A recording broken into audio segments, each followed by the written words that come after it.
पश्चिम बंगाल के exit poll ने चुनावी माहौल को अचानक गर्म कर दिया है, क्योंकि दूसरे और आखिरी चरण के मतदान के बाद जो आंकड़े सामने आए हैं उन्होंने सियासी बहस को नई दिशा दे दी है। अलग अलग एजेंसियों के एग्जिट पोल में तस्वीर पूरी तरह एक जैसी नहीं है, लेकिन कई बड़े सर्वे में बीजेपी को बढ़त और सरकार बनते हुए दिखाया गया है, जिससे यह चर्चा तेज हो गई है क्या बंगाल में पहली बार सत्ता परिवर्तन होने वाला है। वहीं दूसरी तरफ कुछ सर्वे एजेंसियां टीएमसी की वापसी का भी दावा कर रही हैं, जिससे साफ है कि मुकाबला एक तरफा नहीं बल्कि बेहद करीबी और दिलचस्प बन गया है। इस बीच समाजवादी पार्टी के प्रमुख अखिलेश यादव ने इन एग्जिट पोल्स को पूरी तरह खारिज कर दिया है और उन्होंने अपने तर्क के साथ इसे समझाने की कोशिश की है। अखिलेश यादव ने कहा कि एग्जिट पोल्स पर भरोसा करना सही नहीं है, क्योंकि पहले भी कई बार गलत साबित हो चुके हैं। अखिलेश यादव ने खास तौर पर उत्तर प्रदेश का उदाहरण देते हुए कहा कि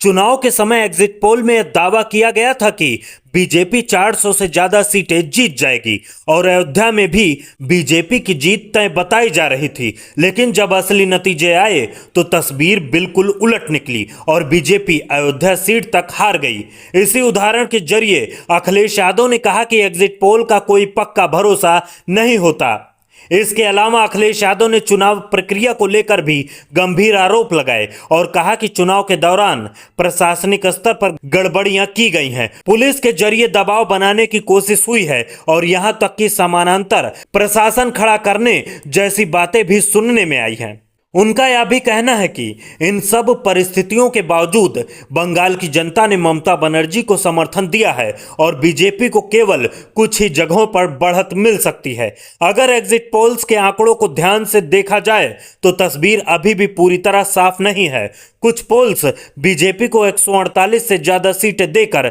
बहुमत में दिखा रहे हैं, जबकि कुछ एजेंसियां टीएमसी की वापसी की भी संभावना जता रही हैं। यही वजह है कि इस बार साइलेंट वोटर को भी सबसे बड़ा फैक्टर माना जा रहा है, जो आखिरी समय में नतीजों को पूरी तरह पलट भी सकता है। फिलहाल पूरा देश असली नतीजों का इंतजार कर रहा है, क्योंकि वही तय करेंगे कि एग्जिट पोल्स सही थे या फिर एक बार फिर सियासी गणित पूरी तरह बदलने वाला है।